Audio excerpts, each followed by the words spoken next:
India TV YouTube channel को subscribe करें और बेल आइकन दबाएं। अब महाराष्ट्र में ठाणे के उल्हासनगर से आ रही है ब्रेकिंग न्यूज। उल्हासनगर में बिल्डिंग का एक हिस्सा गिरने के कारण 7 लोगों की मौत हो गई, जबकि एक शख्स जख्मी है। अब भी मलबे में 3 से 4 लोगों के दबे होने की आशंका जताई जा रही है। जिस इमारत का हिस्सा गिरा उसका नाम साई सिद्धि है। इमारत के मलबे में कई लोग फंस गए थे। हादसे की खबर मिलने के फौरन बाद ही TDRF की टीम पहुंची और रेस्क्यू ऑपरेशन का काम शुरू किया गया। हादसे में 7 लोगों की मौत हो गई है, जबकि एक शख्स जख्मी है। इमारत 5 मंजिला थी और यह बताया जा रहा है कि पहले 5वीं मंजिल का एक हिस्सा गिरा, उसके बाद इमारत का एक बड़ा हिस्सा ढह गया। लोगों का आरोप है कि उल्हासनगर में इस तरह की कई ऐसी इमारतें हैं जो जर्जर हाल में हैं, वो कभी भी गिर सकती हैं, लेकिन स्थानीय प्रशासन इस तरफ ध्यान नहीं दे रहा है। मुंबई से नम्रता दुबे हमारे साथ जुड़ी हुई हैं। नम्रता, क्या इस बिल्डिंग के मलबे से सभी लोगों को निकाला जा चुका है? अब कोई दबा या फंसा तो नहीं है? जी मीनाक्षी, बताया जा रहा है कि राहत बचाव कार्य वो पूरी तरह से पूरा हो गया है, लेकिन चौंकाने वाली बात यह है कि कल रात जो उल्हासनगर में घटना हुई उसके ठीक महज 4-5 दिन पहले एक और घटना हुई थी जिसमें 5 लोगों ने ऐसे ही अपनी जान गंवाई थी।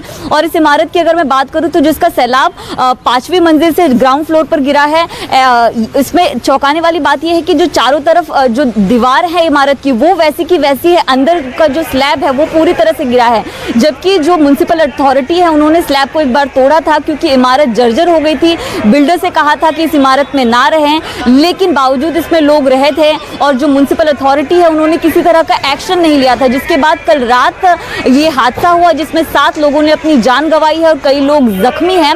और आपको बता दें कि बावजूद इसके कई और इमारतें उल्हासनगर में अभी भी ऐसी हैं जिसको लेकर किसी तरह की कार्रवाई नहीं की गई है। उल्हासनगर में ये लगातार तीसरी घटना है जहां पर कई लोगों ने अपनी जान गंवाई है। और आपको ये भी बता दें कि इस इमारत में जो है 29 फ्लैट थे जिसमें काफ़ी कम परिवार रह रहे थे, लेकिन बिल्डर्स का दबाव लगातार था। बिल्डर जो है छोटी मोटी ऊपरी तौर पर जो काम होता था बिल्डिंग का वो कर देते थे, लेकिन लोगों को यहाँ से जाने के लिए नहीं कहा जाता था। और म्युनिसिपल अथॉरिटी को पहले से इस बिल्डिंग के बारे में जानकारी थी क्योंकि बिल्डिंग। देखिए नम्रता, ये परेशानी तीनों लेवल पर है। पहला तो वो बिल्डर जो इसकी ऊपरी तौर पर मरम्मत कर देते थे, दूसरे वो प्रशासनिक अधिकारी जिन्होंने सख्ती से बिल्डिंग्स को खाली नहीं कराया गया, और दूसरे वो आम लोग भी जो ये जानते हैं कि ये बिल्डिंग जर्जर हो चुकी है, उसके बावजूद ऐसी बिल्डिंग्स में रह रहे हैं। शुक्रिया पूरी जानकारी के लिए नम्रता आपका।